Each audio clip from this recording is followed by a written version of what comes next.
Xin kính chào quý cô bác, anh chị, các bạn và các em. Một ngày bình an sẽ đến với tất cả mọi người. Trân trọng giới thiệu đến cả nhà truyện ngắn Tái hôn. Xin mời quý vị cùng lắng nghe. Tôi 53 tuổi, chồng đã qua đời được 5 năm. Con trai tôi quanh năm đi làm ăn xa, mỗi năm chỉ về thăm tôi một lần vào dịp Tết. Sống một mình, tôi không phải lo lắng cho con trai vì con đã có thể tự lập. Tôi chỉ cần một công việc để lo cho chính mình. Ban đầu tôi đi làm công nhân cho một nhà máy, nhưng công việc làm ca vất vả mà tiền công thì ít, chỉ đủ nuôi miệng ăn. Nên về sau tôi xin nghỉ đi làm giúp việc nhà. Tôi thích ở với nhà chủ, không mất tiền ăn ở mà hàng tháng lại có tiền để dành. Tôi đi làm được cho hai nhà, họ đều yêu quý tôi vì tính tôi hiền lành thật thà, lại chăm chỉ. Đến khi tôi đi làm cho nhà thứ ba thì có một chuyện xảy ra. Ông chủ nhà phải lòng tôi, muốn cưới tôi làm vợ. Ông ấy đã vài lần tỏ tình, đặt vấn đề cưới xin đàng hoàng. Các con ông ấy cũng không phản đối vì mẹ mất sớm. Họ đã thấy bố cô đơn tuổi già trong một thời gian dài nên rất thương và muốn tìm người bầu bạn sớm hôn cùng bố cho đến cuối đời. Khi ấy tôi đã dành dụm được một ít tiền, cuộc sống khấm khá hơn. Tôi cũng dự định sẽ không đi làm giúp việc nữa khi 55 tuổi mà về quê dưỡng già. Vừa hay ông chủ nhà lại đưa ra lời đề nghị như vậy. Ông ấy 62 tuổi nhưng sức khỏe vẫn còn tốt, gia đình lại giàu có, họ có 3 căn nhà ở thành phố, ông ấy có tiền tiết kiệm, lại có cả lương hưu. Nếu tôi đồng ý lấy ông ấy, không phải cuối đời sẽ giàu có, sung sướng hay sao? Tôi nói với con trai, nhưng con không đồng ý. Nó bảo chênh lệch tuổi tác như vậy không hề nhỏ. Nó lo rồi tôi sẽ sớm phải hầu ông ấy thôi. Nhưng tôi đã mắc kẹt trong cái nghèo nửa đời người. Giờ có cơ hội, tôi cũng muốn trải nghiệm cuộc sống của nhà giàu có. Vì vậy, dù con phản đối, tôi vẫn nhận lời ông chủ. Những ngày sau đó, chúng tôi rất hợp nhau. Kể từ khi xác nhận quan hệ, ông chủ đối xử với tôi tốt hơn, mua cả quà cho tôi. Yêu nhau được 1 tháng thì ông ấy bảo hãy làm đám cưới. Tôi vui vẻ đồng ý, tưởng rằng sau này mình sẽ được hưởng phúc. Chẳng ngờ mọi thứ chẳng có gì thay đổi sau khi kết hôn. Tôi vẫn là ô sin nhưng không được trả lương nữa. Tôi vốn tưởng rằng sau khi chúng tôi kết hôn, chồng tôi sẽ tìm người giúp việc khác. Nhưng không phải vậy, ông ấy vẫn quát mắng và ra lệnh cho tôi làm mọi việc như trước, thái độ còn không được lịch sự bằng ngày trước. Ông ấy không chỉ sai khiến tôi việc nhà mà còn đưa ra nhiều yêu cầu vô lý hơn. Đã lấy anh thì em phải làm tròn nghĩa vụ của một người vợ, lo lắng cửa nhà. Bố mẹ anh trước giờ ở dưới quê, giờ anh có vợ rồi, anh sẽ đón họ lên đây phụng dưỡng. Em chuẩn bị mà lo đi, đấy là những việc em nên làm. Chưa dừng ở đó, mấy ngày hôm sau, mấy đứa con chồng nói bận công việc, vác cả con sang nhờ tôi trông, để chúng yên tâm làm việc. Thế rồi ngày nào chúng cũng đưa con sang.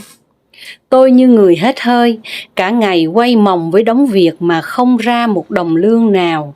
Tôi nghĩ đến viễn cảnh hai người già ở quê sắp lên nữa trong mấy ngày tới mà không biết mình sẽ mọc thêm mấy đầu mấy tay để phục vụ hết cho họ.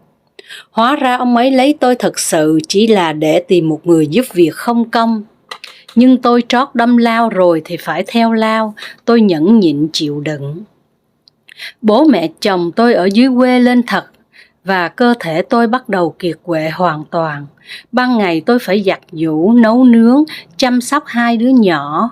Cuối ngày rồi mà mẹ chồng còn muốn gọi tôi vào tâm sự và bảo tôi bóp vai bóp chân cho cụ. Tôi chỉ muốn khóc mà không ra được nước mắt. Mắt tôi bắt đầu thâm quầng, tôi trở nên phờ phạc đi rất nhiều, cuối cùng không thể chịu thêm được nữa. tôi đòi ly hôn. Chồng tôi liền hất mặt hỏi tại sao. Tôi tức giận trả lời, ông không rõ bản thân đã làm gì sao? Ông muốn tôi hầu hạ cả nhà mình, tôi đâu phải người sắt. Tôi từng là giúp việc cho ông, lương 6 triệu một tháng, bây giờ tôi là ô xin miễn phí. Ông đúng là mặt dày, không biết xấu hổ. Thật bất ngờ, chồng tôi trả lời, bà là vợ tôi thì nên làm như vậy, bà có quyền gì mà mắng tôi? Nói chuyện với một người vô lý như vậy thật vô nghĩa. Tôi thu dọn quần áo và rời đi. Mặc dù ngôi nhà này rất to đẹp, nhưng nó không phù hợp với tôi chút nào.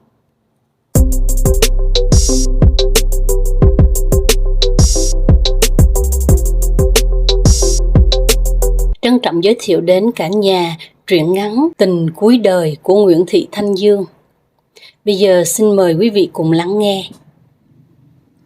Con dâu xách giỏ bước ra khỏi nhà còn nhắc lại, má kho cá nhớ mang ra sân sau nha, con cả ngày nay ở tiệm neo ngửi mùi hóa chất, về nhà nghe mùi cá kho nữa thì chịu sao thấu. Nó đi khuất, tôi lẩm bẩm, con dâu mà bày đặt chỉ huy làm như má tao, mai mốt tao đi khỏi cho biết mặt.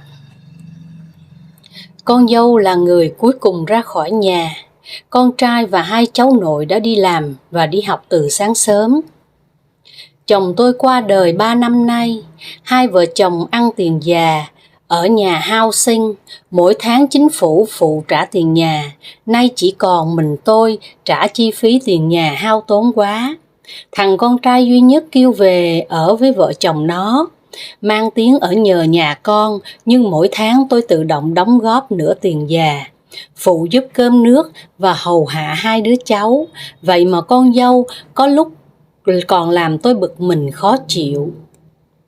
Tôi sắp có một tình cuối đời. Chiều nay gặp mặt nhau, tôi sẽ làm một quyết định lớn lao nếu đồng ý về sống chung với người ấy. Ông ấy có nhà cửa sẵn sàng đợi tôi, con dâu sẽ trắng mắt ra về cái tội không biết nâng niu tôn trọng mẹ chồng. Tôi tìm bạn bốn phương trên báo, quen ông Sung, hai tâm hồn cô đơn đồng điệu gặp nhau.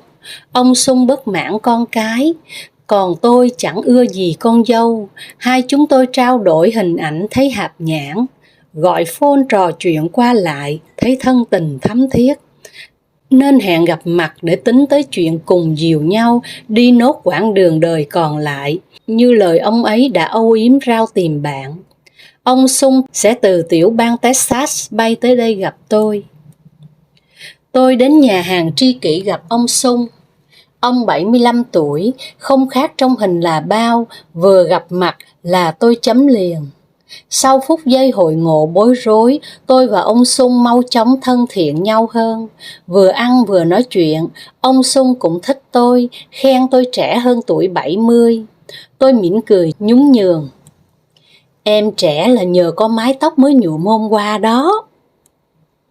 Nụ cười chưa kịp tắt, bỗng chuyển sang nhăn nhó vì cơn đau lưng bỗng ập đến. Đau từ lưng trên bên phải xuống đến lưng dưới. Bác sĩ bảo tôi bị viêm dây thần kinh gì đó. Cơn đau đến rồi đi trong 5 đến 10 phút và tôi phải sống với bệnh suốt đời. Ông Sung lo lắng hỏi, em sao thế? Chứng đau lưng mãn tính, thường thì em đi đâu em cũng mang theo thuốc giảm đau hoặc mua over counter, nhưng hôm nay em quên mất. Trời ơi đau quá, phải chi có một viên thuốc. Thấy tôi cúi gập người xuống cho bớt đau, ông Sung vội đứng dậy đến bên tôi đỡ vai tôi, nhưng ông lạng quạng suýt ngã nếu không nhanh tay vịn vào một cạnh bàn. Đến phiên tôi lo lắng hỏi, anh sao thế? Ông Sung đành khai, anh bị đau hai khớp gối, đi phải chống gậy. Nhưng chẳng lẽ đi gặp em mà anh chống gậy thì quê quá, nên anh không mang gậy theo. Trời ơi, ước gì bây giờ có cây gậy thì đỡ khổ biết mấy. Dù đang đau lưng, tôi cũng ráng dìu ông Sung ngồi trở lại ghế cho an toàn. Trong đầu óc tôi làm ngay một bài toán, nếu tôi về sống chung với ông sẽ phải thường xuyên hầu hạ như thế này. đường dài chưa biết tính nết ông ra sao, không lẽ tôi lại vác mặt trở về với con cháu? Ngay lúc này tôi biết mình phải quyết định thế nào rồi. Tuổi già thật vô duyên, hai người đang hẹn hò lãng mạn thì bệnh hoạn lù lù xuất hiện, không ai giấu ai được, ông Sung kể lể. Anh đã cẩn thận mang theo đủ thứ thuốc, nào là cao mỡ, cao máu, đau bao tử, trào thực quản, tiền tiểu đường, nhưng quyết không mang theo cây gậy, giờ mới ra nông nổi này. Tôi cũng trút nỗi niềm. Em cũng cao mỡ máu này, loãng xương này, rối loạn tiền đình này, ngoài ra còn phải nhỏ mắt cườm ướt, glaucoma nữa cơ. Anh nhớ đi bác sĩ mắt hàng năm xem có bị glaucoma hay cataract không nhé. Em nhớ theo dõi huyết áp hàng ngày nhé. Anh cũng nhớ đi bộ mỗi tiếng một ngày cho khỏe. Tôi và ông Sung bỗng trở thành hai bạn già, tâm sự kể lể chuyện thời tiết trở trời, chuyện đau ốm và dặn dò nhau kinh nghiệm uống thuốc men, cho đến khi không còn gì để than thở thêm, tôi mới giật mình kêu lên: ôi trời ơi, sắp đến giờ em phải về nấu cơm chiều cho con cháu rồi. Mấy con cá đang chờ em về kho tiêu. Tôi vẫn nhớ đến bổn phận, nghĩ đến con cháu, vậy mà có lúc sôi máu vì ghét con dâu, tôi đã muốn dứt áo ra đi. Ủa, mình chưa đi đến quyết định cuối cùng mà. Em vội quá bên quên mất, em đã quyết định rồi anh ạ. Ông Sung chặn lời tôi. Để anh nói trước, anh là người định đoạt trước. Chưa gì mà anh đã lộ bộ mặt gia trưởng rồi, thêm một lý do để em không tiếc khi quyết định. Chúng ta dừng lại ở đây. Ông Sung thẳng thừng. Anh cũng muốn thế, vì anh vừa nhận ra em đau lưng kinh niên, nay đau mai đau, rước em về anh lại phải hầu hạ. Chưa kể bệnh mắt glaucoma của em mai mốt lỡ, có bề nào càng khổ thân anh. Tôi tự ái đùng đùng. Anh trù ẻo tôi đấy hả? Chưa biết ai phải hầu hạ ai. Chân anh đi còn không vững đó. Nãy dìu anh trở về ghế ngồi mà tôi mệt hụt hơi. Chưa kể tiền tiểu đường của anh, nay mai thành bệnh tiểu đường mấy hồi. Chưa kể chứng biến lập thận, ai mà hầu cho nổi. Ông Sung cười nhạt. Anh chỉ lỡ lời lo xa thế thôi, em đanh đá ghê gớm nha. Hèn gì tối ngày chê trách con dâu. Thấy tình hình căng thẳng, tôi vội hạ giọng cho xong để còn kịp về nhà nấu cơm. Thật may cơn đau lưng của em xuất hiện và chân anh đau đúng lúc, là tín hiệu nhắc nhở chúng ta đừng vội vàng quyết định. Chúng ta đang mỗi ngày một già đi, sức khỏe mỗi ngày mỗi kém đi.